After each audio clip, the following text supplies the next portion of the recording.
అట్లాగనే మనం ఆత్మీయ జీవితంలో చూసినట్లయితే ప్రవక్తలు కానీ, అపోస్తులు కానీ, ఇంకా దేవుని కుమారులు కుమార్తెలు కానీ పిలువబడుతున్న ప్రతి ఒక్కరు కూడా వాళ్ళు ఎంతో శ్రమ పడ్డారు. ఈరోజు యేసుక్రీస్తు గురించి మనం చెప్పుకుంటున్నామంటే ఆయన పడిన శ్రమ అంతా ఇంత కాదండి. మానవ జాతి కొరకు. ఎందుకంటే ఈ లోకంలో మనకు స్వతంత్రం తీసుకొచ్చినటువంటి ఆ ప్రజలను వచ్చి మనం ఘనంగా హెచ్చించి వాళ్ళని ఉన్నతంగా నిలబెడుతున్నాం. వాళ్ళు భౌతికమైన దానికోసం పోరాడారు. కానీ మన ప్రభువైన యేసుక్రీస్తు ఒక ఆత్మీయమైన రాజ్యం కోసం పోరాడాడు. హల్లెలూయా. వీళ్ళు కనబడే దానికోసం పోరాడారు. ఆయన అదృశ్యములో ఉన్నది ఒక రోజు కనబడుతుంది కాబట్టి దానికోసం పోరాడారు. వీళ్ళు ఈ భూమి మీద పోరాడింది ఒక కాలం అనే పరిధి కోసం పోరాడారు. కానీ మన ప్రభువైన యేసుక్రీస్తు అయితే కాలం లేని నిత్యత్వం కోసం ప్రయాసపడ్డాడు ఆయన. హల్లెలూయా. కాబట్టి అలెగ్జాండర్ ఈ లోకం కోసం పోరాడాడు, గొప్పవాడు అనిపించుకున్నాడు. కానీ మన ప్రభువైన యేసుక్రీస్తు మరణమును జయించడానికి పోరాడాడు. హల్లెలూయా. కాబట్టి ప్రియమైన దేవుని పిల్లారా, ఒక ప్రశంస రావాలి. ఈరోజు ప్రతి ఒక్కరు చూడండి, ఒక పాపమును గురించి మాట్లాడేది ఒక క్రైస్తవ్యం ఒకటే తెలుసా మీకు? ఏ మతం పాపం గురించి మాట్లాడాలి? మీరు బాగా గమనించండి. వాళ్ళ పేరు మనం చెప్పక్కర్లా.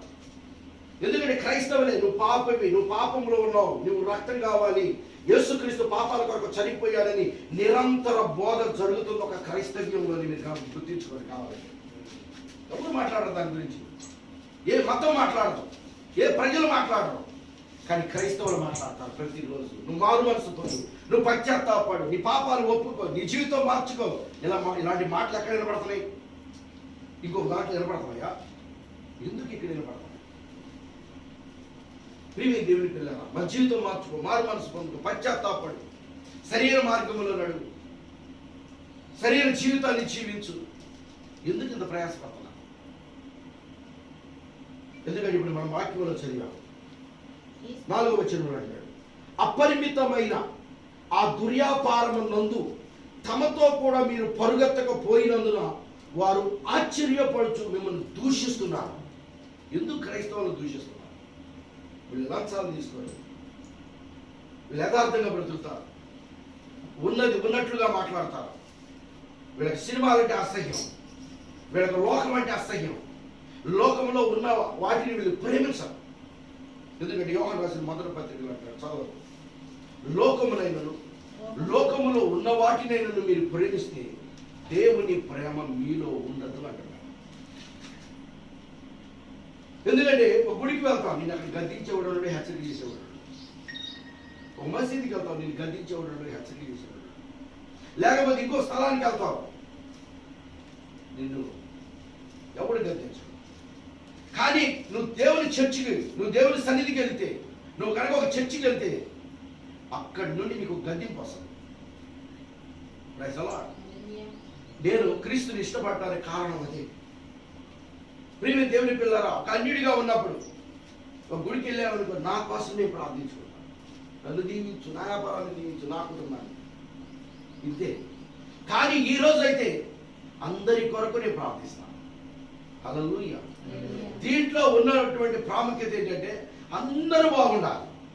మన ఇంటి పక్కన వాళ్ళ కొరకు ప్రార్థిస్తాం, నాయకుల కొరకు మనం ప్రార్థిస్తాం. మనం ఏదో క్రైస్తవ్యం అంటే ప్రజలకు ఏదో శత్రుత్వంగా, మనం ఏదో లేనిది ఏదో వాళ్ళకి చెప్తున్నాం అనుకుంటున్నాం. నిజానికి మన దేశ నాయకుల కొరకు ప్రార్థించేది క్రైస్తవులే తెలుసా? మాకు మంచి పరిపాలన రావాలి ప్రభువా, మా దేశం దీవించబడాలి. మంచి సొలొమోనుడు ఏ విధంగా రాజుగా కూర్చోబెట్టినప్పుడు సొలొమోనుకు మీరు ఎలాంటి జ్ఞానం ఇచ్చి పరిపాలించారో అలాంటి పరిపాలన మాకు కావాలి ప్రభువా.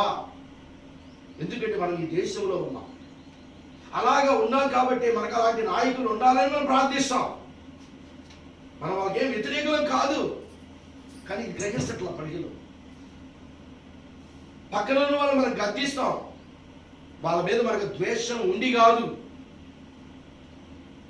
ప్రియమైన దేవుని పిల్లారా, ఎందుకంటే దేవుడు పవిత్రుడు కాబట్టి ఆయన సన్నిధిలో మనం నిలబడాలంటే మనకు ఒక పవిత్రత కావాలి. ఆయన పరిపూర్ణుడు కాబట్టి ఆయన సన్నిధిలో నిలబడాలంటే మనకంటూ ఒక పరిపూర్ణత కావాలి. ఆ రుచి ఎరిగిన వాళ్ళం కాబట్టి. ఎందుకంటే ఒక వస్తువు కొనుక్కొచ్చుకున్నాం అనుకో, ఆ వస్తువుని 10 మందికి మనమే పబ్లిసిటీ చేస్తాం తెలుసా. అసలు ఇదిగో పలానా వస్తువు తెచ్చుకున్న పలానా షాపులో చాలా నాణ్యంగా ఉంది, చాలా బాగుంటుంది, చాలా తక్కువ రేటుకి ఇస్తారని మనం పబ్లిసిటీ చేస్తాం. ప్రియమైన దేవుడు, అదే విధముగా ఒక ఆత్మీయ జీవితంలో మనం పొందుతున్న అనుభూతిని, ఆనందాన్ని, సంతోషాన్ని అది వేరే వాళ్ళకి పంచిపెట్టడం కొరకనే ఈ సువార్తను మనం వాళ్ళకి బోధిస్తున్నాం. అంతేగాని వాళ్ళని తీసుకొచ్చి మన మతంలో కలుపుకోవాలనో, వాళ్ళని తీసుకొచ్చి ఏదో చేయాలనే ఉద్దేశంతో మనం ఎప్పుడూ సువార్త చేయం. ఎందుకంటే ఈ లోకంలో ప్రియమైన దేవుని పిల్లలు వాళ్ళందరూ శ్రమపడి వాళ్ళ ప్రయోజకులు ఎలా అయ్యారో, ఆత్మీయ స్థితిలో కూడా మనం శ్రమ పడి ప్రయోజనం కావాలని ఆ విశ్వాస వీరుల యొక్క ఆ లిస్టులో మనం కూడా ఉండాలనేదే ఈ యొక్క మన ప్రార్థనలు ఉన్నాయి. దేవుని స్తోత్రం. కాబట్టి ప్రియమైన దేవుని పిల్లరా, ఇక్కడ అంటున్నాడు, ఇక్కడ ఏమని, క్రీస్తు శరీరమందు శ్రమ పడిన కనుక మీరును వాటి మనస్సును ఆయుధంగా ధరించుకుని.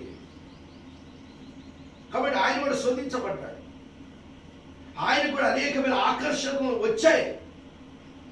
ఆయన ఒక మానవుడిగానే ఉన్నాడు భూమి. ఎందుకంటే ఆయనలో మానవత్వం ఉన్నది, దైవత్వం ఉన్నది. Praise the Lord. కాబట్టి ప్రియమైన దేవుడు మానవుడిగా కన్నీళ్లు గార్చాడు, దేవుడిగా లాజరు బయటికి రాని చెప్పగలిగాడు. మానవుడిగా అలసిపోయి దోరి మీద నిద్రపోతున్నాడు, ఆ యొక్క దేవుడిగా ఆ గాలిని ఆ యొక్క నీటిని రెండింటికి గద్దించగలిగాడు. Praise the Lord. కాబట్టి ప్రియమైన దేవుని పిల్లరా, ఆయన శరీరధారిగా ఉన్నప్పుడు చాలా శ్రమ పడ్డాడు, ఇబ్బందులు పడ్డాడు. ప్రియమైన దేవుని పిల్లరా, ఆత్మీయంగా ఎవరైతే జీవిస్తారో, శారీరకంగా ఉన్నవారు ఖచ్చితంగా ఆత్మీయంగా ఉన్న వాళ్ళని హింసిస్తారు. నిజానికి యేసుక్రీస్తుకి పరిశీలన శాస్త్రులకి ఏమైనా గొడవలు ఉన్నాయా? ఆస్తి తగాదాలు ఉన్నాయా? వ్యాపారపు తగాదాలు ఉన్నాయా? ఏం లేదు. ఎందుకు ఆయన సిలువ చేశారు? ఎందుకు ఆయన్ని సిలువను ఎక్కించారు? ఎందుకు ఆయన హింసించారు? ఎందుకు ఆయన శ్రమం తీసుకొచ్చారు? కారణం ఆయన వాస్తవాన్ని మాట్లాడుతున్నాడు కాబట్టి. Praise the lord.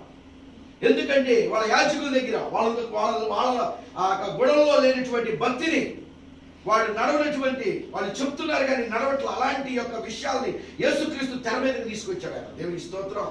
ఆయన వాటిని రంగం మీదకి తీసుకొచ్చాడు. ఇప్పుడు చూడండి, సూర్య లైట్లన్నీ రాత్రిపూట బాగా కాంతి వస్తాయి. సూర్యుడు రాగానే ఈ లైట్లన్నీ డిమ్ అయిపోతాయి. ఆ వెలుగుకి ఈ వెలుగు నిలబడదు. అలాగనే అప్పటి వరకు వాళ్ళ భక్తి, వాళ్ళ జీవితం ప్రజలను ఆకర్షించింది. ఓ మేము నీతిమంతులు, మేము యథార్థవంతులు, ప్రజలందరూ వాళ్ళని వెంబడిస్తున్నారు. ఎప్పుడైతే నిజమైన వెలుగు వచ్చిందో అక్కడికి, వెంటనే వాళ్ళ అవినీతి ఏంటనేది ఒక్కొక్కటి బయటకు వచ్చింది. ఎప్పుడైతే ప్రజలు వాళ్ళ నుండి ప్రభు వైపు తిప్పబడుతున్నారో, యేసుక్రీస్తుని వెంబడించుతున్నారో, వాళ్ళలో జలస్సు వచ్చింది అసలు.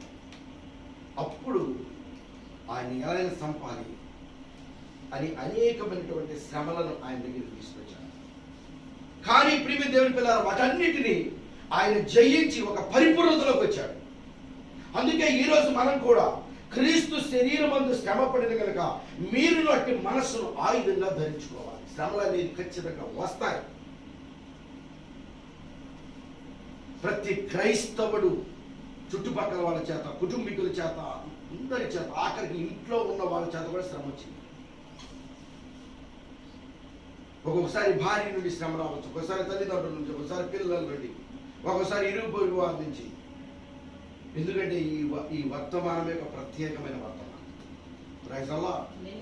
ఎందుకంటే యేసుక్రీస్తు యొక్క ఆత్మని లోపలికి వచ్చినప్పుడు సేమ్ అవే యొక్క కార్యాలు మళ్ళా జీవితంలో జరుగుతాయి. కాబట్టి మొట్టమొదటిగా ఒక గొప్ప ప్రశంసలు అందుకోవాలంటే ఆ అందుకున్నటువంటి ప్రజలు ఖచ్చితంగా శ్రమ పడ్డారు, శోధించబడ్డారు, కొట్టబడ్డారు, త్రోసివేయబడ్డారు, నెట్టివేయబడ్డారు, హింసించబడ్డారు. వాళ్ళు ఒక దెయ్యాలాగా ఆ ప్రజలకు కనబడ్డారు. కానీ దేవుని దృష్టిలో అత్యున్నతమైన స్థానంలో వచ్చినారు. దేవుని దృష్టిలో వాళ్ళు విశ్వాసపు వీరులను రాయబడింది. హల్లెలూయా. దేవుని దృష్టిలో వాళ్ళు నీతిమంతులని రాయబడింది. దేవుని దృష్టిలో వాళ్ళు గనులు అని రాయబడి ఉన్నారు. Praise the Lord. దేవుని దృష్టిలో వాళ్ళు ధన్యులు అని రాయబడి ఉన్నారు. హల్లెలూయా. కాబట్టి ఆయన దృష్టికి మనందరం ఏ విధముగా పరిపూర్ణులు కావాలంటే క్రీస్తు ఏ మార్గంలో అయితే వెళ్ళాడో అదే మార్గంలో మనం వెళ్తున్నప్పుడు మనకు కూడా పరిపూర్ణం అవుతాం. అందుకే ఒకటి ఎదుట సరైనదిగా కనబడు మార్గం కనబడుతుందంట, కానీ తుదకు అది ఎక్కడికి తీసుకెళ్తుందట? మరణానికి తీసుకువెళ్తుందని సామెతల గ్రంథంలో రాయబడిన. కాబట్టి ఈరోజు మన ఎదుట ఇది సరైన మార్గము అని వెళ్తూ ఉన్నా, కానీ తుదకి లాస్ట్కి ముగింపుకి వచ్చేసరికి ఇది ఎక్కడికి వెళ్తుందట? మరణానికి వెళ్ళిపోతాం. అందుకే ప్రతి ఒక్కరూ వారు ప్రయాణం చేసే మార్గాన్ని జాగ్రత్తగా చెక్ చేసుకోమని చెప్పి బైబిల్ గ్రంథం చెప్తారు. కాబట్టి ఈ రోజున ఈ వాక్యమే మనకు తీర్పు తీర్చేది. కాబట్టి ఇప్పుడు ఈ వాక్యమే మనకు ఒక మార్గాన్ని ఇస్తా ఉన్నారు.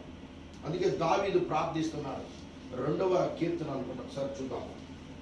దావీదు కీర్తన 4వ కీర్తన 1. 4వ కీర్తన 1. నా నీతికి ఆధారమగు దేవా, నా నీతికి ఆధారమగు దేవా, నేను మొరపెట్టినప్పుడు నాకు ఉత్తరమిమ్ము. ఇరుకులో నాకు విశాలత కలుగజేసిన వాడు నీవే. Praise the Lord. ఇరుకులో విశాలత. కాబట్టి ఇరుకు మార్గంలో విశాలత ఇవ్వగలిగింది ఆయనే. కష్టాలు, కన్నీళ్లు, ఇబ్బందులు, శ్రమలు, శోధనలు, అనేకమైన చిక్కులతో ఉన్నప్పుడు మనకు విశాలతని ఇవ్వగలిగింది ఆయన ఒక్కడు. అందుకే నా నీతికి ఆధారమగు దేవా. ఎందుకంటే ప్రతి దానికి ఒక సైకిల్ నడుస్తుందంటే 2 చక్రాల మీద దానికి ఒక ఆధారం ఉంది, బ్యాలెన్స్. 4 చక్రాల బండి కొన్నాం, అలాగే ఇప్పుడు ఈ ఫ్యాన్ తిరుగుతుంది, దీనికి ఒక ఆధారం ఉంది. అలాగే మనం ఇప్పుడు నడుస్తున్నామంటే మనకి ఒక ఆధారం ఉంది. కానీ ఇక్కడ దావీదు అంటున్నాడు, నా నీతికి ఆధారం నీవే. Right the Lord. కాబట్టి మన నీతికి ఆధారము ఆయన్నిగా చూసుకోవాలి మనం. నా నీతికి ఆధారం నీవే ప్రభువా. నాకు ఇరుకులో నేను మొరపెట్టినప్పుడు నాకు ఉత్తరమేమో. కాబట్టి మనం మొరపెట్టినప్పుడు జవాబు ఇవ్వగలిగినటువంటి దేవుడే. Praise the Lord. కాబట్టి ప్రియమైన దేవుని పిల్లారా, ఇప్పుడు క్రీస్తు యొక్క మనస్సును మనం కలిగి ఉండాలి. అట్టి మనస్సును ఆయుధంగా ధరించుకోండి. శరీర విషయంలో శ్రమపడిన వాడు శరీరమందు జీవించు మిగిలిన కాలము ఇక మీదట మనుజాశలను అనుసరించి నడుచుకొనక దేవుని ఇష్టానుసారముగానే నడుచుకున్నట్లు పాపముతో జోలి ఇక నేమీయు లేక ఉండును. కాబట్టి శరీర విషయంలో శ్రమపడిన వాడు శరీరమందు జీవించు మిగిలిన కాలముగా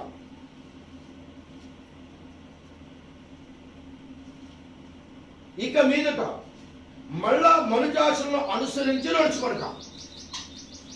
వన్స్ దేవుని దగ్గర ఒకసారి వచ్చామంటే, అందుకే నాడు లోకమునైనను లోకములో ఉన్న వాటినైనను ప్రేమించుకుడి. మన క్రీస్తు దగ్గరికి వచ్చామంటే మన గత జీవితంలో ఉన్నవి అన్నీ కూడా ఆయన రక్తంలో కడగబడుతున్నాయి. మనం ఆయన సన్నిధికి వచ్చి ఒప్పుకుంటున్నాం.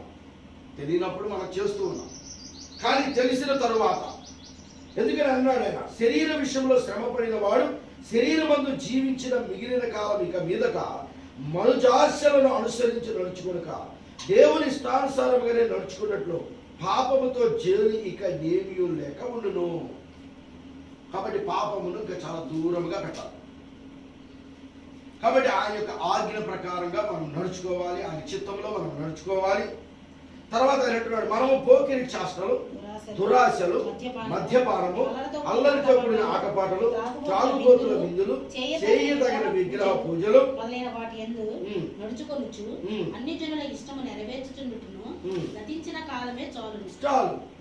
కాబట్టి పోకిరి చేష్టలు చేసాం, సరస్వతులు చేసాం, అవి చేసాం, ఈ చేసాం, దురాశలు కలిగి ఉన్నాం, మద్యపానం చేసాం, అల్లరితో కూడిన ఆటపాటలు పాడాం. ఎందుకంటే చాలా మంది అంటారు మరి ఈ రోజున టీవీ పెట్టుకుంటే తప్పేంది అని అంటున్నారు, పాటలు ఇంటి తప్పేంది అంటున్నారు. అల్లరితో కూడిన ఆటపాటలని బైబిల్ చెప్తాం. ఎందుకంటే బైబిల్ అన్ని వివరించి చెప్పాలని లేదండి, తన ప్రత్యక్షత అనేది మనం అర్థం చేసుకోవాలి. ఎందుకంటే ఆయన ఒకే ఒక సెంటెన్స్, లోకమును లోకములో ఉన్న వాటిని, అంతే. లోకం ఏంటి, అసలు లోకంలో ఉన్నదేంటి? అసలు లోకంలో ఉన్నదేంటి? లోకంలో ఉన్నదంతా శరీరాశ, నేత్రాశ, జీవం. బైబిల్ క్లియర్గా చెప్తాం అసలు ఈ మూడికే. ఎందుకంటే ఈ లోకంలో మానవుడు పడిపోయే దేనికయ్యా అంటే డబ్బుకి, అందానికి, స్త్రీలకి. లేదా డబ్బు, ఘనత, స్త్రీ, ఈ మూడు విషయంలోనే ప్రపంచం ముక్కలైపోయింది. అవునా కదా? ఎందుకంటే ఉమెన్ పాపులారిటీ వీటి మీద మనుషులు పడిపోతున్నారు. ఒకరోజు నేను దాన్ని వర్తమాన ప్రవక్త చెప్పాడు. ఎందుకంటే సాతాను ఏ విటమిన్స్ తీసుకొచ్చాడు, ఆ విటమిన్స్ ద్వారా ఏ విధంగా మానవులను పడగొట్టాడు, అయితే దేవుడిచ్చి విటమిన్ ఏంటి? ఎందుకంటే ప్రతి ఒక్క వ్యక్తి ఆఖరికి నేనేం సరే ప్రసంగం బాగుందంటే మాకు తెలియకుండా మాలో గర్వం వచ్చేసింది. ఎందుకంటే సాతానుడు మనల్ని హెచ్చించాలని చూస్తూ ఉంటాడు. ప్రియమైన దేవుని పిల్లారా, అందుకని ఈ విషయంలో, ఈ మూడు విషయాల్లో చాలా జాగ్రత్తగా నిలబడిన వాడు లోకాన్ని జయిస్తాడు అన్నాడు. ఎందుకంటే ఈ మూడు చాలా డేంజర్. ధనం, కొంతమంది ధనాన్ని పడిపోతారు, కొంతమంది పేరు ప్రఖ్యాతలో పడిపోతారు, కొంతమంది స్త్రీల విషయంలో పడిపోతారు. కాబట్టి ఈ మూడింటిని జయించాలి అంటే ఖచ్చితంగా దేవుని శక్తి మనకు కావాలి. మన శరీరం నలగొట్టబడాలి రోజు. ఆయన నలగొట్టబడే కొద్ది ఇది రూపానికి వస్తూ ఉంటుంది. అందుకని శ్రమలు, శోధనలు ఇవన్నీ నిన్ను పరిపూర్ణతగా తీసుకెళ్తారు. కాబట్టి ఆ రోజు వాళ్ళ విశ్వాస వీరులుగా నిలబడ్డారు, అత్యున్నతమైనటువంటి ప్రశంసలు అందుకున్నారంటే వాళ్ళకు మామూలు శ్రమ రాలేదండి. ఆ శ్రమలలో వాళ్ళు నిలబడి వాళ్ళు పరిపూర్ణతకు వచ్చారు. అందుకే ఇక్కడ అంటున్నాడు, ఇవన్నీ మొదలైన వాటి యందు నడుచుకోవచ్చు, అన్ని జనుల ఇష్టం నెరవేర్చేటట్టుగా గతించిన కాలం ఇక చాలు, అయిపోయింది. ఇక ఆనందించాం, సంతోషించాం, అనుభవించాం, తిరిగాం, ఆటపాటలకు వెళ్ళాం, ఇక అది అయిపోయింది. ఇక చాలు. కాదు అపరిమితమైన ఆ దుర్యాపారమునందు తమతో కూడా మీరు పరిగెత్తకపోయినందున అతి సమస్య. ఇప్పుడు ఒకప్పుడు రవిగారు ఉన్నారు, మంచి స్నేహితులతో పరిగెత్తాడు, అని ఇప్పుడు నేను రాను. అట్లాగనే నేను ఒకప్పుడు సినిమాల్లో ఉన్న ఆ ఫ్రెండ్స్తో పరిగెత్తాను, అరే ఇప్పుడు నేను రానంటున్నాను. అప్పుడు వాడికి ఏమవుతున్నా, నేను ఇప్పుడు మందు తాగుతూ కూర్చున్నాం అనుకో, మళ్ళా ఆ మందు తాగేవాడు తిరిగితే ఆడికి గొప్పడు మనం. ఇప్పుడు అరే నేను రాను అనుకో, ఆడు నన్ను శోధించడం ప్రారంభిస్తారు. ఇప్పుడు అదే జరుగుతుంది. ఒకప్పుడు విగ్రహారాధన చేశాం, ఒకప్పుడు కులాల కోసం పోరాడాం, ఒకప్పుడు పార్టీలు, విందులు, వినోదాలు ఎక్కడుంటే అక్కడికి వెళ్ళాం. ఇవాళ మనం ఆ మార్గంలోకి వెళ్ళడం. ఫంక్షన్లు జరిగినాయి, అందరికంటే ముందెళ్ళి ఆడే కూర్చునేవాళ్ళం, దగ్గరుండి అన్ని మనం చేస్తూ ఉండేవాళ్ళం. అప్పుడు బాగా మెచ్చుకునేవాడు, ఆహా నిజంగా వీళ్ళ ప్రేమ అది. కానీ ఇప్పుడు మనం వాడి ఓటల ఎప్పుడైతే సినిమాలు చూసేవాడితో మనం వెళ్ళకుండా కట్ చేసామో ఆటోమేటిక్గా ఆ నుంచి మనకు స్వాగతం వచ్చేసాం. ఎందుకంటే అప్పుడు ఏదో డబ్బులు ఖర్చు పెట్టాం కదా, బాగా వాడికి కావలసినవి పెట్టేవాళ్ళని, తిప్పేవాళ్ళని, చేసేవాళ్ళం. ఇవాళ వచ్చేదానికి మనం వేరే రూట్లోకి వెళ్ళిపోయాం. మన దగ్గర నుంచి వాడికి ఏ బెనిఫిట్ రావట్లా, మన దగ్గర నుంచి వాడికి ఏ ఎంజాయ్మెంట్ రావట్లేదు. అప్పుడు వాడు ఏం చేస్తున్నాడు, మనల్ని హింసించడం ప్రారంభిస్తున్నాడు.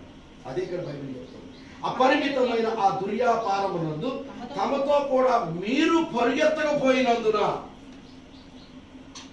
ఒకప్పుడు లోకంలో ఉన్నటువంటి వాటికి పరిగెత్తాం, ఆ జాతరలకు పోయాం, వాటికి పోయాం, వీటికి పోయాం, అందరికంటే ముందే ఇగో 1000 రూపాయలు నాయరా ఇచ్చినంతకాలం మన పొగిడారు, హెచ్చించారు, పైన పెట్టారు. నిజంగా మనం ఈరుడు అన్నారు, సూర్యుడు అన్నారు, నువ్వు ప్రేమ కలిగిన వాడు అన్నారు. ఎప్పుడైతే ఇవాళ మన చేతులు కట్టుకొని కూర్చున్నాము, ఎవరింటికి వెళ్ళకుండా. ఎందుకంటే ఎప్పుడైతే మన దేవుని కోసం మన రూపాయి ఖర్చు పెట్టుకుంటున్నాము, అప్పుడు ఇక ఏదించడం ప్రారంభిస్తున్నారట. అదే పేతురు చూసి మాట్లాడుతున్నాడు ఆత్మతో. ఎందుకంటే ఆ దుర్యాపారమునందు తమతో కూడా మీరు పరిగెత్తకపోయినందుకు వారు ఆశ్చర్యపడుతూ మిమ్మల్ని దూషిస్తున్నారు. అది మళ్ళీ ఒక ఆశ్చర్యం. వీళ్ళు నీతిమంతులంట, భక్తి పరులంట, యేసు ప్రభువును నమ్ముతున్నారంట, ఎవరెళ్ళకి రారంట, వీళ్ళు ప్రార్థనలు ఉంటేనంట, వీళ్ళేనంట, బంధువులు అక్కర్లా, వీళ్ళకి చుట్టాలు అక్కర్లా, స్నేహితులు అక్కర్లా, వీళ్ళకి ఇల్లు పొడి కూడా అక్కర్లా, ఎవరు అక్కర్లా. ఈ శోధన ఎలా ఉంటుంది ఒకసారి ఆలోచన చేయండి. ఇవాళ ప్రతి నమ్మిన వాడికి జరిగేటటువంటి శోధన, ప్రతి నమ్మిన వారి పట్ల వస్తున్నటువంటి యొక్క హింస, అయినా దానికి నువ్వు భయపడతావు. హల్లెలూయా. ఎందుకంటే దాంట్లోనే నువ్వు పరిపూర్ణుడు అవుతావు. అప్పుడు ఒక వింత వ్యక్తి అయిపోతావు. అసలు ఇవాళ వింత వ్యక్తులుగా ఉండటానికంట ప్రజలు ఇష్టపడకే సంఘాలు నిండిపోతున్నాయి అన్నాడు. ఎందుకంటే వాళ్ళకి ఏ గద్దింపు ఉండదు కదా. ఏంటి మీ ఇంట్లో టీవీ లేదా? ఏ కాలంలో ఉన్నావా? ఎందుకంటే ప్రజల నుంచి ఆ టార్చర్ వస్తుంది. నడుచుకున్నాడు కాలం, నడుచుకున్న శరీరసారిగా. కానీ ఇప్పుడు అది మనకు పోయి ఇప్పుడు ఆత్మానుసారమైన మార్గం మన ముందు పెట్టాడు దేవుడు. కాబట్టి ఇప్పుడు మన స్థితి ఏంటో మనం తెలుసుకోగలిగాం. అప్పుడు కళ్ళు మూసుకుపోయినాయి మనకి. ఇప్పుడు ఆ వెలుగు వచ్చినప్పుడు మన కళ్ళు తెరవబడ్డాయి. ఇప్పుడు మనం ఏది మంచిది ఏది మంచిది కాదో ఒక్కొక్కటి మనం చూడగలుగుతూ ఉన్నాం. కాబట్టి ఈరోజు ప్రజలతో మళ్ళా వాళ్ళతో మనం నడవబోబట్టి, వాళ్ళ యొక్క పద్ధతుల్లో మనం అంగీకరించకపోబట్టి వాళ్ళ నుండి మనం హింసకు గురవుతున్నామని బైబిల్ చెప్తాము. ఆశ్చర్యపడుతూ మిమ్మల్ని దూషించుతూ ఉన్నారు. వాళ్ళు ఆశ్చర్యపడతాట మనల్ని దూషిస్తూ ఉన్నారు.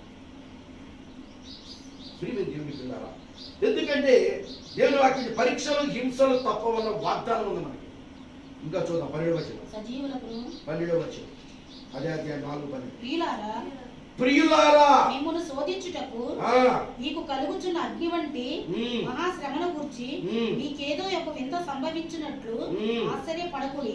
కాబట్టి ఆశ్చర్యం రావద్దు. ఇంట్లో యేసు ప్రభువుకు రాదని నమ్మకం బాగున్నానే, అన్ని తర్వాత ఏంది ఈ విధంగా శ్రమలు వస్తున్నాయి, ఈ విధంగా నిందలు వస్తున్నాయి, ఈ విధంగా గుద్దులు వస్తున్నాయి, ఒక్కొక్కటి నుంచి ఒక్కొక్క చోట నుంచి అనేది కూడా వచ్చింది ఒకసారి. ఎందుకంటే లోకంతో ఉన్నంత కాలం హ్యాపీగా సాగిపోతాడు. ఎప్పుడైతే ఒక వ్యక్తి ఒక మంచి పరిశుద్ధమైన జీవితం జీవించాలని ఒక తీర్మానం చేసుకున్నాడో ఇక స్టార్ట్ అవుతుంది. ప్రియులారా, మిమ్మును శోధించుటకు మీకు కలుగుచున్న అగ్ని వంటి మహాశ్రమ. అగ్ని వంటి శ్రమ అంటే మాంసరం కాదు. కాబట్టి ఈ శ్రమలు వచ్చినాయని మీరు పారిపోకూడదు. ముందుగానే వాక్యం మీకు రిపీట్ చేస్తాం.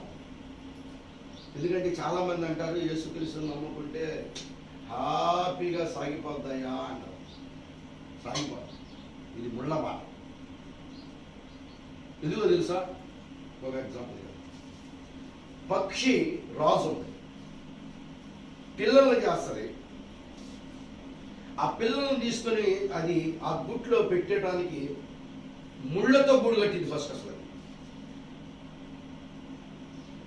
ఆ గూట్లో మెత్తటి చర్మం, జంతువుల యొక్క చర్మం తీసుకొచ్చి ఆ గూట్లో పరిచేసి ఆ పిల్లల్ని మెత్తగా ఉండేటట్లు కూరబెడతారు. వాటికి ఆహారం తెస్తుంది, పెడతా ఉంటుంది. ఆహారం అని తింటా ఉంటాయి, చక్కగా హ్యాపీగా ఉంటాయి. చూస్తుంది, ఇంకొన్ని రోజులు వస్తుంది. ఇప్పుడు చూసిన తరువాత ఇవి బయటికి పోలేవు. ఎందుకంటే ఈ ఆనందానికి ఈ మెత్తదనానికి అలవాటు పడి. కానీ పక్షికి ఒక స్వభావం ఉన్న విషయం అడిగేది తల్లికి తెలుసు. మెల్లిగా ఏం చేస్తుందంటే ఆ మెత్తటి చర్మాన్ని లాగి పారేస్తుంది. ఆ ముళ్ళు గుచ్చుకోవటం ప్రారంభించినప్పుడు అది ఎగరటం ప్రారంభిస్తుంది. చెప్పదట అసలు. తీసుకెళ్ళేసి ఒక్కసారి వదిలేసి కూర్చోడం. ఎత్తైన స్థలానికి మెల్లిగా తన యొక్క రెక్కల మీద వెళ్ళిపోయి ఒక నెట్టు పారేసేసి అది అమ్మో అమ్మో అమ్మో అని కేకలేస్తున్నా మెదలకుండా చూస్తూ ఉంటుంది. ఏం పట్టించుకోదు. అంటే దానికి కఠినత్వం అని కాదు, దానికి ఒక రెక్కలు ఉన్నాయన్న విషయం నాకు తెలియాలి. నేను కూడా నా తల్లి వలె ఎగరతాను అనే విషయం నాకు తెలియాలి. నేను కూడా ఈ తుఫాన్లకి ఈ గాలికి వీటన్నిటికీ నేను తట్టుకోగలగాలన్నటువంటి తట్టుకునే శక్తి నాలో ఉన్నదని దానికి తెలియాలి. దాని స్వభావం దాన్ని గుర్తించాలి. అలాగే ఈరోజు క్రైస్తవునికి ఉన్న స్వభావం, యేసుక్రీస్తు ఎంత శోధించబడినా ఎలా జయించాడో ఆ మనసు నీలో ఉన్నదని తెలియటం కోసమే ఇవన్నీ వస్తాయి. వదిలేసింది. మమ్మీ మమ్మీ మమ్మీ నేను చచ్చిపోతున్నా అని కేకలు పెడతా ఉంటుంది. అయినా ఊరుకుంటుంది. లాస్ట్కి ఇలా నేల మీద పడేటప్పుడు దమ్మని వెళ్ళిపోయి తన రెక్కల మీద కూర్చోబెట్టుకోవడం. వదిలిపెట్టిందా అంతటితో వదిలిపెట్టదు, మళ్ళీ తీసుకోవాలి. అప్పుడు 2-3 సార్లు ట్రై చేసిన తర్వాత అప్పుడు అనుకుంటుంది, నాకు కూడా రెక్కలు ఉన్నాయి, నేను కూడా ఎదిలించవచ్చు, అలాగే మనం కూడా పక్షిరాజు పిల్లలని. అందుకే పక్షి గూడును రేపాలి. ఆ గూడు రేపినప్పుడు దానికంటే ఒక బాధ్యత తెలిసింది. అందుకే పెళ్లి చేసి పిల్లలను వేరే కాపురం పెడితే అప్పుడు తెలిసి వచ్చింది. తల్లిదండ్రులు అన్నీ తెచ్చిపెట్టినప్పుడు పిల్లలకి ఏమీ తెలియదు. బయటికి వెళ్ళిన తరువాత వాళ్ళు కనుక వాళ్ళు సంపాదించి ఆ పిల్లలు నాన్న అది కావాలి ఇది కావాలన్నప్పుడు అమ్మో ఈ సంసారాన్ని నేను చేయలేను రా, బాధ్యత అనేది నేర్పుతాం. కాబట్టి ఇప్పుడు ఆ పక్షి రాజు ఆ విధంగా తీసుకెళ్ళి వెళ్ళి వాటికి ఎగరటం, ఆహారం తెచ్చుకోవటం. ఎందుకంటే ఆ మెత్తడి దాంట్లో కమ్మగా హ్యాపీగా కొనుక్కుంటే తల్లి తెచ్చి పెడుతుంది. ఎప్పుడైతే ఆ ముళ్ళు గుచ్చుకుంటూనే ఉండలేదు అది. అలాగే క్రైస్తవుడు కూడా శ్రమలు శోధనలు అనేవి మనం ఎగరటం కోసం ఇది ఎగిరే సమయం అని చూపిస్తుంది. హల్లెలూయా. ఇలా బూట్లలో కూర్చొని సంఘ శాఖల్లో కూర్చొని ఇట్ట మునగ తీసుకొని ఉండే సమయం కాదు ఇది. వాళ్ళకలాగా నీకు మేలు దొరుకుతాయి, నీకు ఆశీర్వాదాలు వస్తాయి, నీకు మంచి ఉద్యోగం వస్తుంది. రవి గారు నువ్వు 3 అంతస్తులు డాబా వేసేస్తావు, ఓ పాస్టర్ గారు నువ్వు 5 అంతస్తులు డాబా వేసేస్తావు, యేసు ప్రభువుని నమ్మితే. ఆ బోధ కాదు ఈ బోధ. ఇది బోధ అంతా గుచ్చే బోధ. నువ్వు ఎగరటానికి కావలసినటువంటి ముళ్ళుని తెచ్చి గుస్తానే ఉంటాడు. ఆ ముళ్ళు ఇటు గుస్తాడు, ఈ ముళ్ళు ఇటు గుస్తాడు, గుచ్చి గుచ్చి గుచ్చి అమ్మో నేను ఇక్కడ ఉండలేను రా, నువ్వు ఎగిరేయడానికి కావలసినటువంటి యొక్క ఆ రూపాన్ని దేవుడు తీసుకొస్తాడు. ఎందుకంటే రెక్కలు ఉన్నాయి మన చేతిలో. పిల్లోడు నడిచేవాడికి ఇట్ట అంటే నడవడు, వాడి 2 రెక్కల భూపాలు ఇట్ట. అలాగనే నీకంటూ 2 రెక్కలు ఇచ్చాడు దేవుడు. ఎందుకు ఇచ్చాడంటే నీది ఈ స్థానం కాదు కాబట్టి. నువ్వు ఇక్కడ ఉండకూడదు, ఆకాశ గగన వీధుల్లో నువ్వు ఉండాలి. హల్లెలూయా. ఈ భూమిని నిన్ను ఆకర్షించకూడదు, ఈ భూ ఆకర్షణ నువ్వు కోల్పోవాలి. అందుకనే ఈ శ్రమలు శోధనలు ఇరుకులు ఇబ్బందులు అప్పటిదాకా అప్పులోడు రాడు, ఆ క్షణంలో వచ్చి మీద పడతాడు. రాడు. ప్రార్థన చేసుకుందాం అనగానే ఇంట్లో నుంచి తీసిపోతుంది దెయ్యం. అవి లేవు ఇవి లేవు, నువ్వేం తెచ్చి పెడతలేదు. ఎందుకంటే ఇవన్నీ నా జీవితంలో కొన్ని చూస్తున్నా కాబట్టి చెప్తున్నాను. అనేకుల యొక్క సాక్ష్యాలు మనం వింటున్నాం కాబట్టి చెప్తున్నాం. కాబట్టి అలాంటి యొక్క శ్రమలు వచ్చినప్పుడు మనం వెళ్ళిపోయి ప్రార్థన చేసుకోవాలి. ప్రభువా నీకు తెలియకుండా ఏది జరగదు. ఎందుకంటే యోబుకు వచ్చిన శ్రమ అలాంటిది. ఒక్కొక్కడు వస్తున్నారు, యోబు నీ పిల్లలు చనిపోయారు. ఇంకొకడు వస్తున్నారు, యోబు నీ ఆస్తి పోయింది, నీ గొర్రెలు చనిపోయాయి, నీ మేకలు చనిపోయాయి. మొత్తం ఒక్కొక్కడు లాస్ అయిపోతా ఉన్నాడు. యోబు నమ్మింది ఎవరిని? దేవుణ్ణి. మరి దేవుణ్ణి నమ్మితే పెరగాలి కానీ తరిగిపోవడం ఏంటి? ఎందుకంటే ఈ మెసేజే ఒక పరిపూర్ణతని తీసుకొచ్చే మెసేజ్. ఇందాక కూడా పాట పాడాను, తలంచుకున్నాను. ఒక పరిపూర్ణతలోనికి మనం తీసుకునేటువంటి వర్తమానం, ఆయన సన్నిధికి తీసుకునేటువంటి వర్తమానం. ఇది ప్రజలకు హాస్యాస్పదంగా ఉంటుంది. ఆశ్చర్యం, ఇంద్రియ బోధ. మీరు కూర్చొని పెద్ద పెద్ద సంఘాలు లేవా బాపట్లో? ఆ సంఘానికి వెళ్ళిపోయి భక్తి చేసుకుని రావచ్చు కదా. ఏదో ఆయన అంటూ ఒకసారి చూస్తుంటాడు, ఏదో అర్థం కాదు. ఆశ్చర్యం, ప్రజలు ఆశ్చర్యం. ఎందుకంటే అంటున్నాడు ఆశ్చర్యపడుతూ మిమ్మల్ని దూషిస్తాను. కానీ ఆ దూషణలోనే మనకు మేలు ఉంది, ఆ దూషణలోనే మనకు ఆశీర్వాదం ఉంది. ఎందుకో తెలుసా? చూడండి, అదే ఈ 12వ వచనం చదవండి. ప్రియులారా మిమ్మల్ని శోధించుటకు మీకు కలుగుచున్న అగ్ని వంటి మహాశ్రమను గురించి మీరు ఆశ్చర్యపోవద్దు. అసలు ఈ శ్రమలన్నీ నాకే రావాలా? అసలు ఈ బాధలన్నీ నాకే రావాలా? ఈ హింసలన్నీ నాకే రావాలా? ఏంటి అని ఆశ్చర్యపోవద్దు. మీరు ఎంతకన్నా ఎక్కువ వచ్చినా కూడా ఆశ్చర్యపోతారు.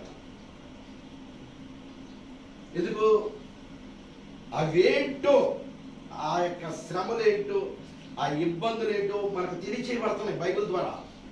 వాళ్ళు ఎలాంటి పొజిషన్లోకి వెళ్ళారు, వాళ్ళు ఎలాంటి ప్రశంసలు అందుకున్నారు, వాళ్ళ లిస్టు మనం తీసుకోవాలి.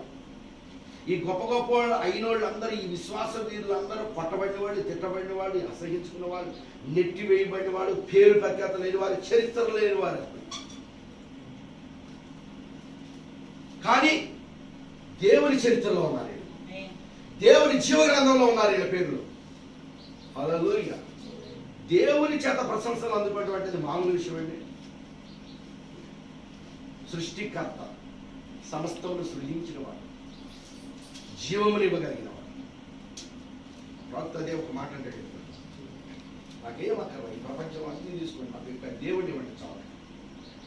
ఆ రోజు నేను అక్కడికి వెళ్ళినప్పుడు ఆయన నోట నుండి నా మంచి సేవకుడైన బ్రహ్నాం అని ఆయన, ఇదిగో నువ్వు ఇటురా నా పక్కన కూర్చొని, ఆ స్వరం ఆయన నోట నుండి ఒక్క మాట నేను వినాలి, అదే నా ఆనందం అన్నాడు. ఈ భూలోకంలో ఎంతమంది ఎన్ని పొగడతలు పడినా, ఎంతమంది ఎంత డబ్బు ఇచ్చినా అవన్నీ నాకు అనవసరం. నాకు కావాల్సింది బడా నమ్మకమైన మంచి సేవకుడా,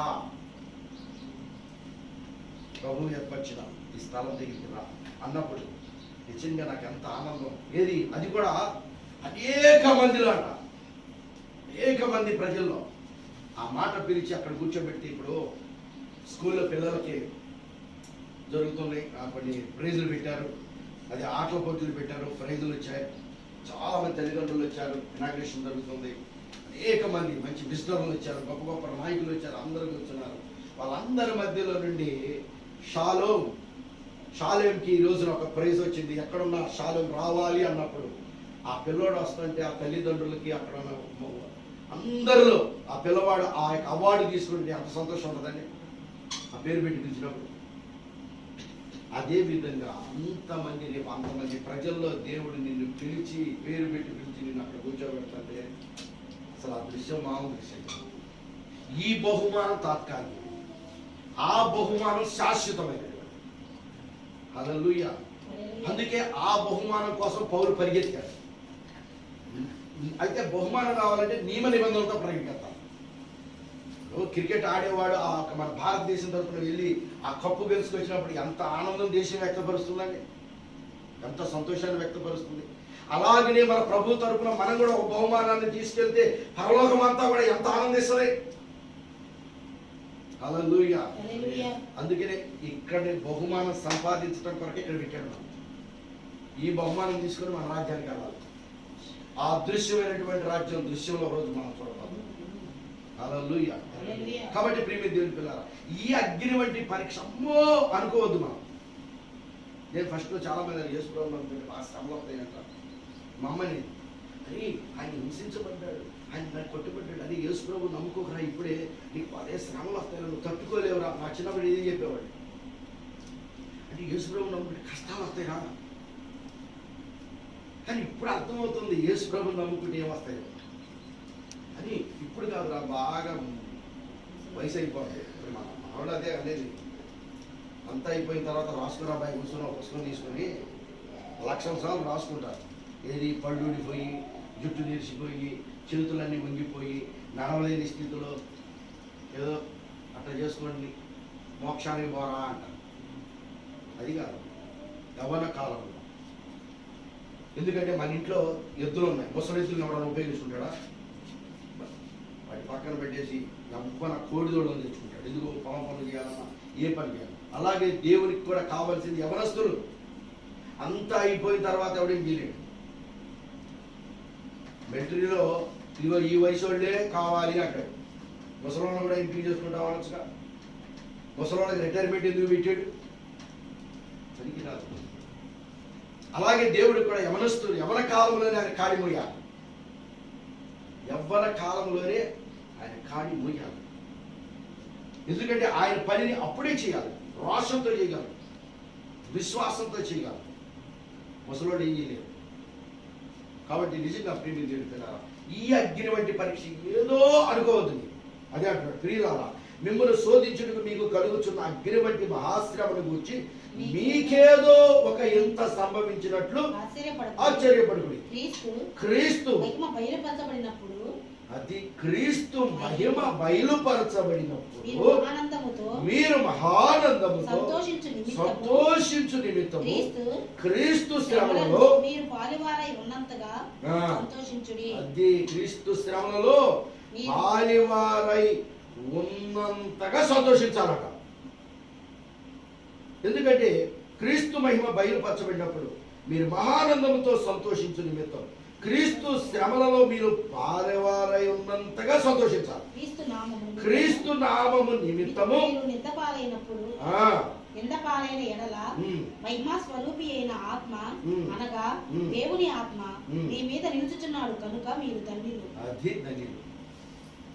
కాబట్టి ఇక్కడ అంటున్నాడు క్రీస్తు నామము నిమిత్తము మీరు నిందపాలైన, అది క్రీస్తు నమ్ముకున్నారంటే నిందపాలే.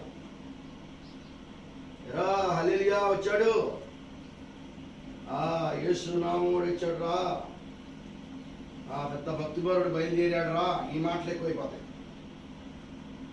క్రీస్తు నమ్మినందు ఆయన 2000 సంవత్సరాల క్రితం చెప్పాడు, నాలో పాపం ఉన్నదని ఎవడు నేరస్థాపన చేస్తాడు. మరి ఒక్కడు కూడా ఇంతవరకు ఆయన మీద పాపం ఉందని నేరస్థాపన ఎందుకు చేయలేపారు? చేసిన వాళ్ళు అందరూ యేసుప్రభు నమ్మేశారు. ఎవడైతే నేను చేస్తాను అనుకున్నాడు, పెద్ద పెద్ద వేద పండితులు, వేదాంతులు, శాస్త్రులు, జ్ఞానులు ఈ బైబిల్ని తప్పుగా ఎంచి ఈ బైబిల్ని మేము దేవుడు యేసుక్రీస్తు కాదని తప్పుగా నిరూపించాలని ప్రయత్నం చేసిన ప్రతి వాడు చేతులు కట్టివేయబడి యేసుకు ఖైదీలైపోయారు. పౌలు గారు కూడా అది ఎవరు అసలు యేసు, ఈ వ్యవహారం ఈ నమ్మినోడు కూడా చంపేస్తానని చెప్పి తాకిలు తీసుకుని బయలుదేరాడు. ఊరుకుంటాడు దేవుడు. గుర్రం ఎక్కి వెళ్తున్నాడు, అహంకారంతో వెళ్తున్నాడు.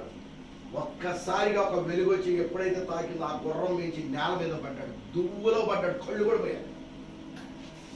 అంత ఎత్తులో ఉన్నవాడిని తీసుకొచ్చి కింద పడేశాడు. అక్కడి నుంచి ఒక స్వరం వినపడుతుంది, ఇక్కడి నుంచి నా కోసం బతుకు, నా యొక్క సాక్షిగా బ్రతుకు. దానికి తగినట్లుగానే పౌలు కూడా నా స్వరక్తముతో సాక్ష్యం ఇస్తాను చూసారా. ఎందుకంటే ఆ జ్ఞాని అయిపోయాడు, ఉత్తోడైపోయాడు. ఆ తర్వాత ఆయన యొక్క స్నేహితులు, ఆయనతో ఉన్నటువంటి వాళ్ళందరూ ఆయన హింసించడం ప్రారంభించారు.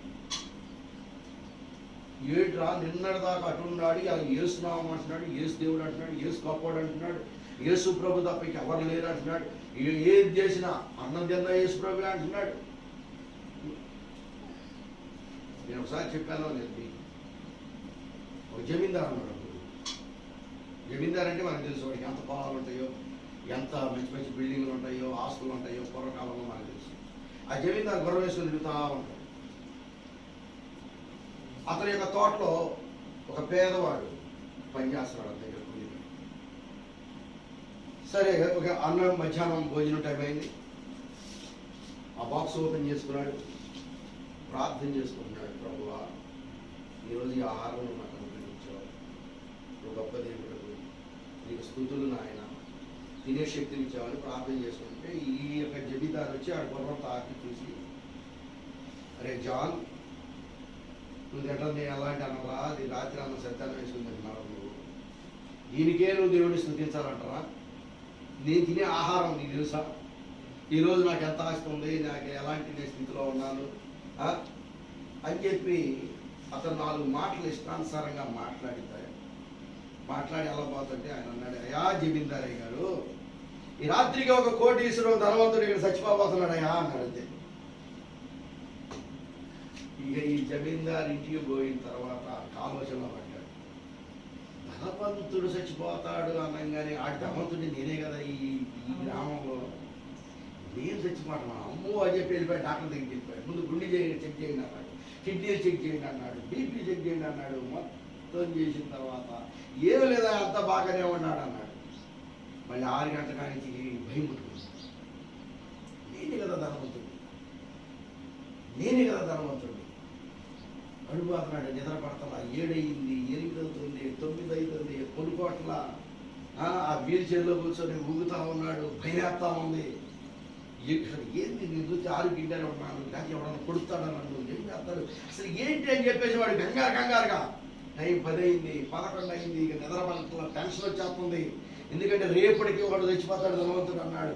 11:30 అయింది, 11:40 అయింది, ఇంకా పెరిగిపోతుంది. ఉక్కడితో బీపీ పెరిగిపోతుంది. వాడికి ఇంకేముంది అని అనుకుంటున్నాడు. అసలు చికాకు ఎత్తిపోతా ఉన్నాడు.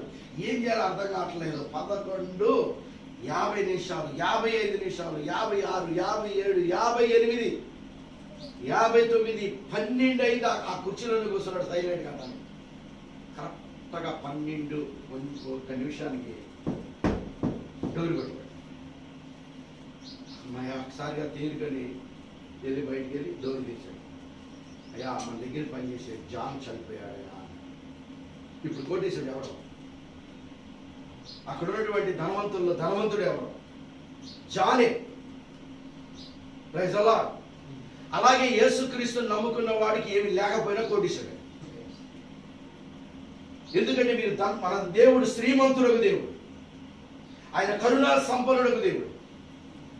కాబట్టి ప్రియమైన దేవుని పిల్లారా, మనకేమి లేకపోవచ్చు, మనకి ఇచ్చిన దాంట్లో దేవుని మహిమపరుస్తాం. ఈ వర్తమానం అంతస్తులు ఉన్నత స్థితిని కోరుకునేది కాదు, కానీ ఒక సామాన్యమైనటువంటి జీవితంలో నిత్యత్వం కోసం వెళ్ళటానికి కావలసినటువంటి శ్రమ వచ్చినా, ఇరుకొచ్చినా, ఇబ్బంది వచ్చినా వాటన్నిటిని జయించే శక్తిని దేవుడు అనుగ్రహించాడు. యోబు పరిస్థితి అది. యోబు అన్ని పోయినా కూడా, భార్య దూషించినా కూడా కనీసం భార్యను కూడా తిట్టలా. ఒకే ఒక మాట, యెహోవా ఇచ్చెను. అసలు ఏది నీది? నేను ఒకరోజు ఒక వర్తమానం, ఈ భూమి మీద ఇది నా ఇల్లు, నా ప్రజలు, నాది నాది నాది, నా డబ్బు, నా బంగారం, నా బైకు, నా కారు, ఏది నీది అనేది క్వశ్చన్ చేసుకో. ఏది నీది? ఫిబ్రవరి రాసిన పద్ధతిలో ఒకసారి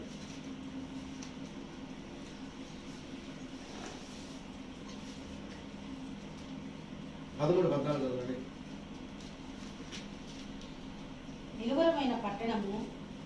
నిలువరమైన పట్టణము మనకిక్కడ లేదు కానీ.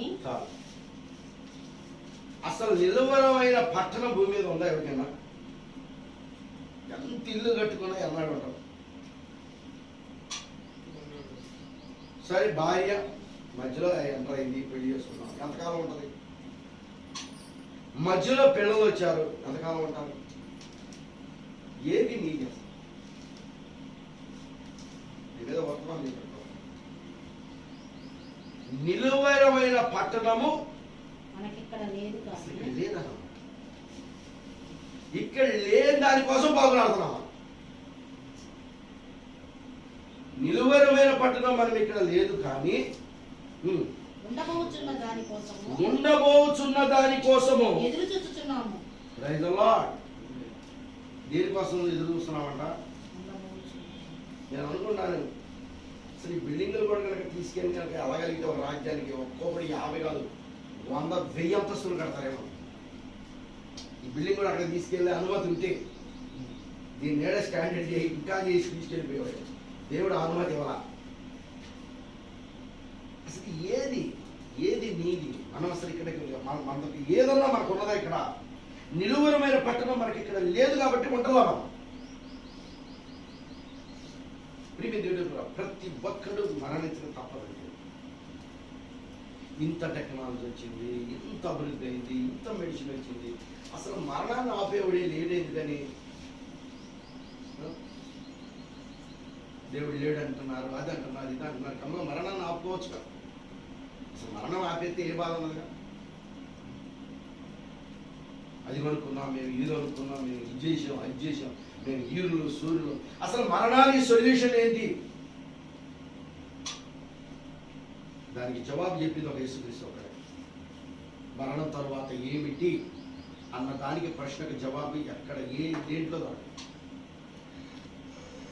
అందుకే క్రైస్తవ్యం చాలా పవిత్రమైనది, ఉన్నతమైనది.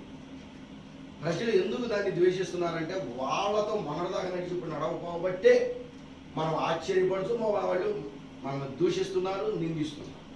అందుకనే క్రీస్తు యొక్క నామము నిమిత్తము మీరు నిందపాలైనలా మహిమా స్వరూపి యొక్క ఆత్మ అనగా దేవుని ఆత్మ మీ మీద నిలుచుచున్నాడు కనుక మీరు ధన్యులు. ఆ ఆత్మ మనల్ని ఎంతమంది నిందిస్తే అంతగా ఆ ఆత్మ మన మీద ఉన్నట్టు. కానీ అలాగా దూషించబడటానికి మనం ఇష్టపడము. ఇప్పుడు ఇవాళ చాలామంది బంగారం లేదు. ఇవాళ చర్చిలో గొడవ వేస్తున్నాం, పాస్టర్ గారు బంగారం మీద మాట్లాడారు, నా గురించి చెప్తున్నాడని అన్నారు. యాక్చువల్గా మీరు దేవుని రాజ్యానికి వెళ్ళాలనే బాధ చేస్తాం. మీకు కిలోల బంగారం ఉంటే నాకే, పెట్టుకుంటే నాకే, పెట్టుకోకపోతే వాక్యం మాత్రం నువ్వు ఎలా ఉండాలో అలా ఉండాలన్నాడు. ఇలా ఆ బంగారం ఎందుకు తీయటం లేదు అంటే నువ్వు ఇక వింత వ్యక్తిగా అందరు నిన్ను దూషిస్తారు, నీకు ఒక నామోషి వస్తుందని నీ మనసులో ఉంటే నువ్వు తీరేవు. నాకు దేవుడు తప్ప నాకు ఎవ్వరు అక్కర్లేదు, నాకు దేవుడు కావాలి అనుకుంటే ఆటోమేటిక్గా ఆ కోరిక కూడా చచ్చిపోదు. ఖచ్చితంగా చావాలి. కోరిక లేదు నాకు ఉంది. మంచి రాస్ లైట్ వేసుకొని, మంచి చైన్ వేసుకొని, ఒక మంచి ఉంగరాలు పెట్టుకొని తిరగాలని నాకు ఉంటుంది కోరిక. కానీ క్రీస్తు వాక్యములో మనం మారు మనసు పొందినప్పుడు ఆ కోరిక చచ్చిపోయింది. ఎందుకు తెలుసా? ఒక రోజు బంగారు ఇవాళ పెట్టుకుంటావు, ఒక 1/2 కిలో పెట్టుకుంటావు, 1/2 కిలో పెట్టుకుంటావు. కానీ రేపు బంగారు వీధుల్లో నడుస్తున్నావు అంటే ఈరోజు అది తారు. నీకు దేవుని వాక్య ప్రకారంగా చూసుకుంటే నువ్వు తారు పెట్టుకుంటున్నావు. ఆ రోజు రోడ్లకి ఇవాళ మనం తారు ఎట్లా పోతున్నామో రేపు దేవుని రాజ్యంలో వీధుల కంట తారు బంగారం పోశారు. ఆ వీధులే బంగారం వీధులు అంటున్నాయి. ఒక్కొక్క ముత్యం పగడం పెడతారు. కానీ 12 గుమ్మాలు ఉన్నాయి. ఆ గుమ్మాలకి అలంకరించబడినటువంటి అలంకరణ చూస్తే వాటిని తొక్కుకుంటా బాగు. ప్రకటనలో చెప్పాడు వైడూర్యం, పద్మరాగం, గోమేదకం. చూడండి ఎంత శ్రేష్టమైన నీకు ఇవ్వబోతున్నాడు దేవుడు.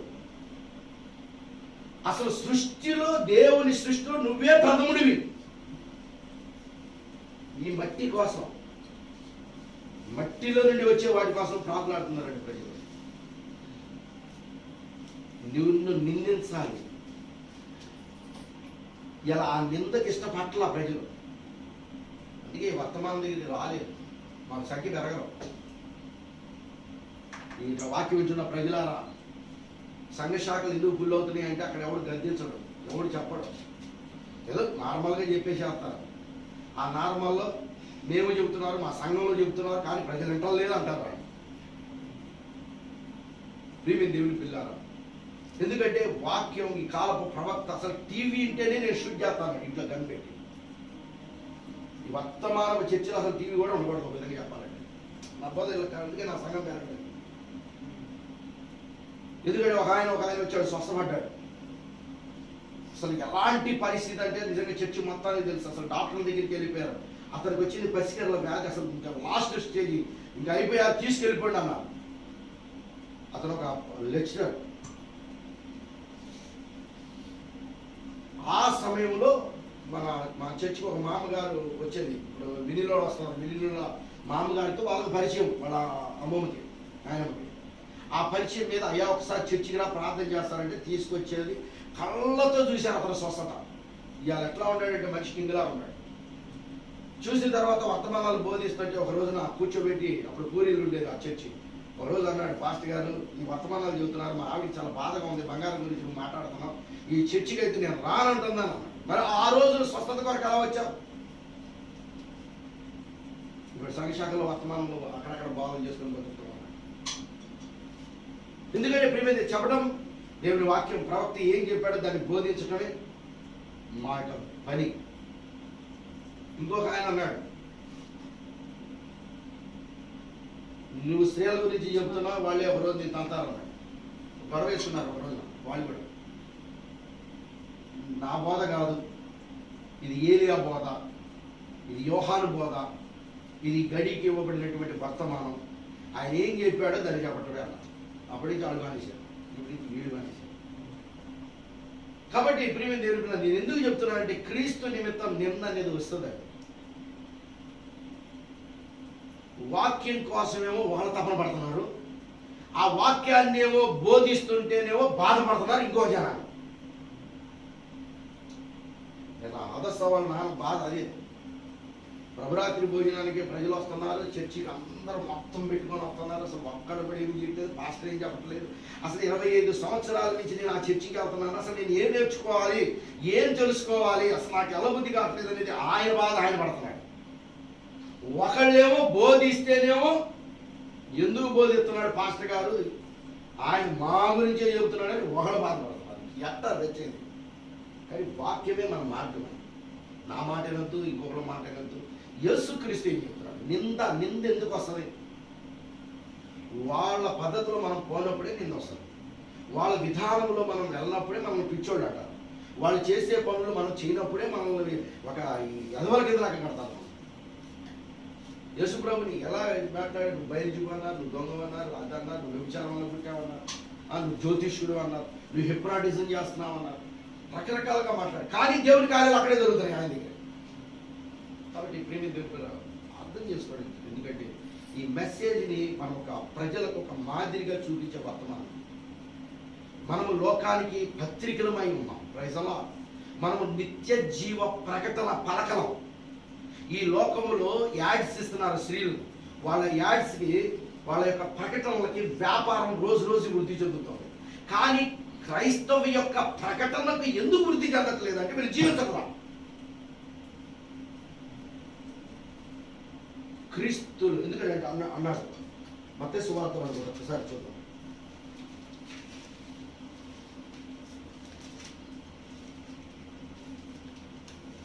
వాక్యాన్ని పాటించండి. ఎవరో ఏదో అనుకుంటారని భక్తి చేయరు దయచేసి. రైతులా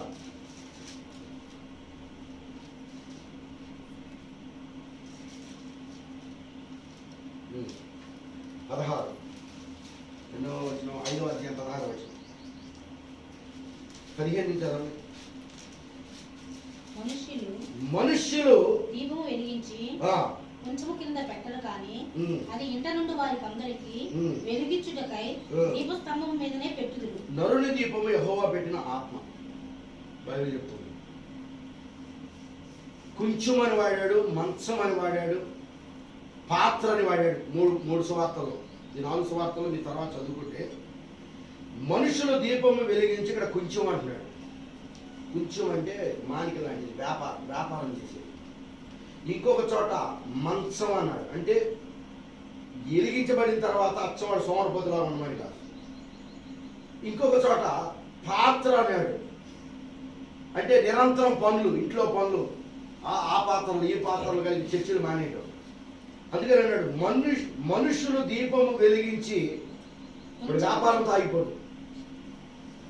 దాన్ని ఏం చేయాలంట? ఇంటి వారందరికీ వెలిగించుడికి ఎక్కడ పెట్టాలి? దీపస్తంభం మీదనే పెట్టు. అంటే నువ్వు ఉన్నతమైన స్థలంలో నీ ఒక లైట్ హౌస్ లాంటి కాకపోతే దీని మీద కూడా వర్తమానం చెప్పాడు. ఎందుకంటే లైట్ హౌస్ మీకు తెలుసు, సముద్రం దగ్గర ఎక్కడ చాలా హైట్లో ఒక వెలుగు వెలుగుతా ఆ పడవలన్నిటికీ దారి చూపిస్తా ఉంది. ఇప్పుడు మనం కూడా లైట్ హౌస్ అంటాడు. హల్లెలూయా. క్రీస్తు యొక్క వెలుగును ప్రజలకు మనం చూపిస్తారు. అరే డేంజర్లోకి వెళ్ళిపోతున్నాను, తుఫాను రాబోతుంది, ఇదిగో నీ గమ్యం, నువ్వు ఈ విధంగా నడవాలి, ఈ విధంగా నడవాలని ఈరోజు అది కూడా వర్తమానం కూడా చెప్పాను. ప్రేమ దేవుని పిల్ల. ఎందుకంటే పక్షి రాజులకున్న చూపుని ఈరోజు మనం కలిగి ఉండాలి బదులు అని. కిందేమన్నాడు? మనుషులు మీ సత్క్రియలను చూచి. ఏంటట? మన సత్క్రియలు,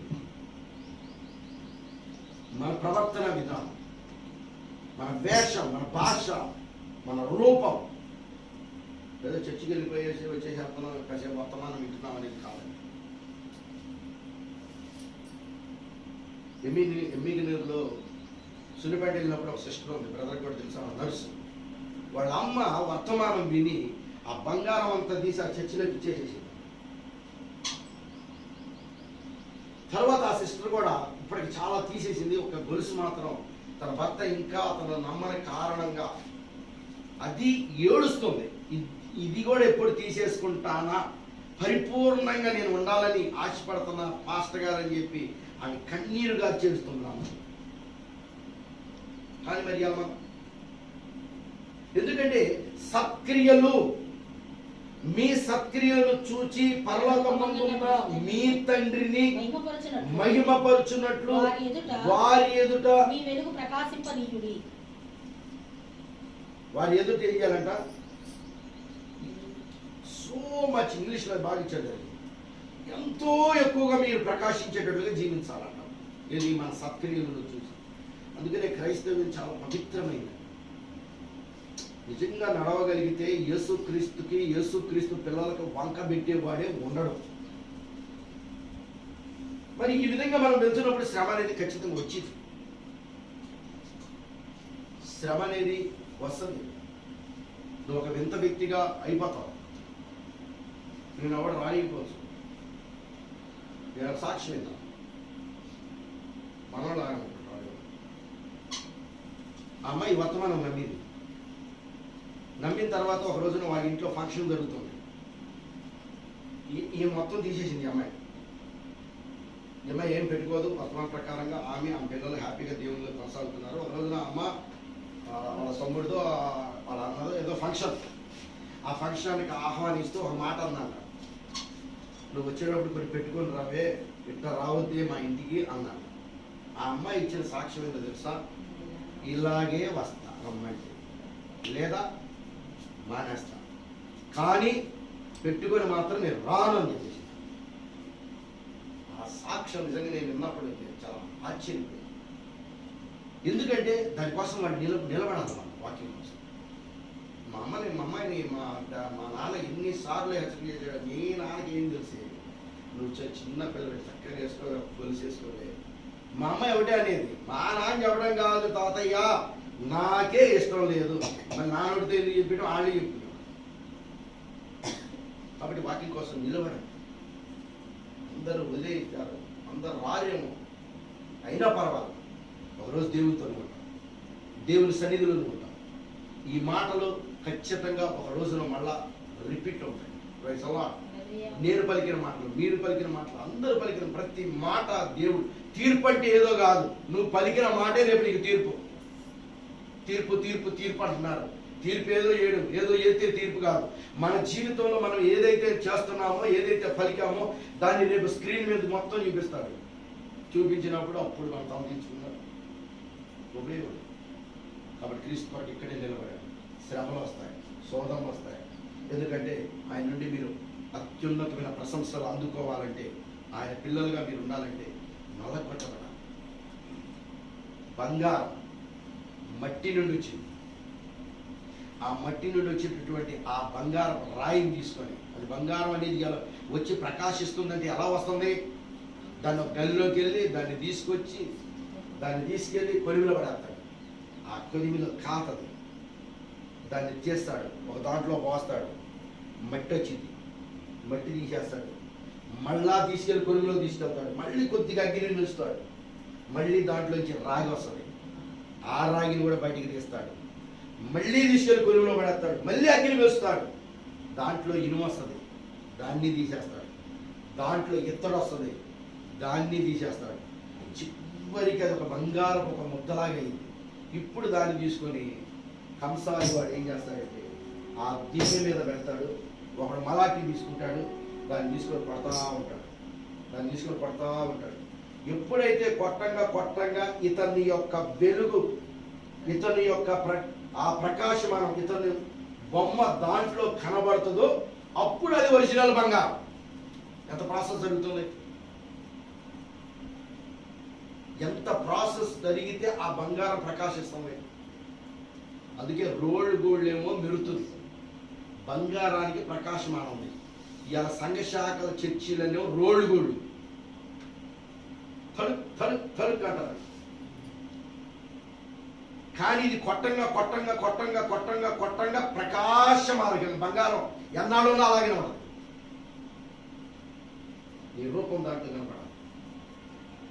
ఆ కొట్టేవాడి రూపం దాంట్లో కనపడినప్పుడు ఇది పర్ఫెక్ట్. అలాగే యేసు ప్రభు మనం పడుతున్నాడు. బంధువులు, స్నేహితులు, ఆత్మీయులు అన్ని విషయాల్లో కొట్టి ఒక రోజున ఆయన స్వరూపం మనలో వస్తుంది. హల్లెలూయా. అదే ర్యాప్చర్, అదే ఎత్తబడి వధువు. ఆ కొట్టడం కొరకే విత్తనం. మేస్త్రి గారు, ఇప్పుడు రవి గారు మేస్త్రి గారు, ఇంచే టాపీ మేస్త్రి గారు, రాళ్ళన్నీ తీసుకొని కొట్టేస్తే ఉపయోగం ఏంది? ఆయన కూర్చొని ఆయన చెక్కాలి. ఇవాళ చర్చిలో సంఘ శాఖల్లో మొత్తం కొట్టేస్తున్నారు తీసుకెళ్ళి. చెక్కేవాడేడి? మేస్త్రి లేడు, ఉన్నా చకట్లా. అంత్యకాల సువార్తలు చెప్పాడు ప్రవక్త. ఈరోజు అనేక మంది చర్చి తీసుకొచ్చి పడేస్తున్నాం. చెక్కేవాడు లేకపోతే ఉపయోగం లేదు. గుట్ట పెరిగింది, ప్రస్తుతానికి వాళ్ళు గుట్టలు పెరుగుతున్నాయి. మనకి చెక్కేవాడు ఉన్నాడు కాబట్టి చెక్కుతూ ఒకసారి ఏమో ఫస్ట్ వస్తారు, రెండోసారి 20 మంది వచ్చినోడు 10 మంది అవుతారు, 10 మంది వచ్చినోడు 5 అవుతాడు, 5 వచ్చినోడు చివరికి వాడే ఉంటాడు. చెక్కాలి, చెక్కే మేస్త్రి కావాలి. ఈ రోజు చెక్కేవాడు ఉంటే అది మలసపడితారా? అప్పుడు అది వాళ్ళకి వెళ్ళి కూర్చుంది. రాయి బాగుంది, నేను చెక్కితే ఏమైపోతుంది, ఇది చాలా ముద్దు వస్తుందంటే అందులో కలవాలి, సజీవమైన రాళ్ళలో కలవాలంటే దీన్ని చక్కగా దెబ్బలు. అదే ఈ బాల్. ఆ చెక్కే దాంట్లో శ్రమ ఉంటుంది. ఆ చెక్కే ఎందుకంటే వాడు చూసేవాడు ఆపేవాడు, రాయిని తీసుకుని ఎంతలా మంచి రాయి, నువ్వు వాడు కూర్చోండి ఇల్లు కట్టేటప్పుడు చూస్తే మంచి రాయి ఎందుకు పడగొడతావు అన్నట్టుగా ఉంటావు.